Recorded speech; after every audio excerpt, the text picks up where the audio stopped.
Pradėkite tai daryti, jeigu nenorite susirgti balanopastitu. Tai balanopastitas tai yra varpos, galvutės ir apyvarpės uždegimas. Jis gali prasidėti visai mažiuko vaikui arba suaugusiam vyrui. Kaip atrodo tas balanopastitas? Tai yra paraudimas, patinimas, tai yra išskyros, tai žmogus gali jausti niežėjimą, perštėjimą. Tai gali turėti labai daug priežasčių. Viena iš jų tai yra higiena. Tai yra dažniausia priežastis, kai yra netinkama higiena.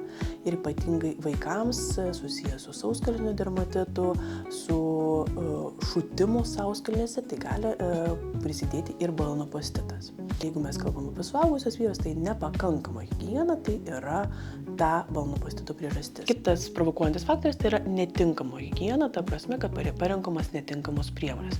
Jos yra per agresyvios, nuolatos yra kažkoks antibakterinės naudojamos priemonės, labai šiurkštus sausinimas. Tai irgi labai netinka tai odai, nes tai yra labai švelni oda, kuri reikalauja labai švelnių priemonių. Tai kartais užtenka tiesiog vandens, arba jeigu jūs naudojate priemonės, tai jis turi būti jau hipoalergiškas, aliejinio, kreminio pavidalo. Būna ir kitokių priežasčių. Alerginiai dalykai, tai reiškia ne tai, kad netinkama priemonė, bet tiesiog jūs alergizuojate priemonę.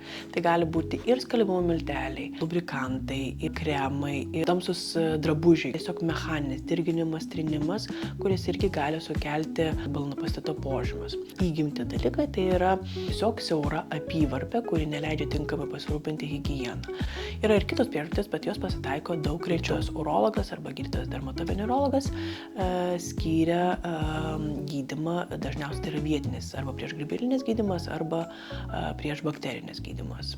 Bet kartais ir dažniausiai užtenka tiesiog tinkamos higienos. Pradėkite tinkamai rūpintis savim.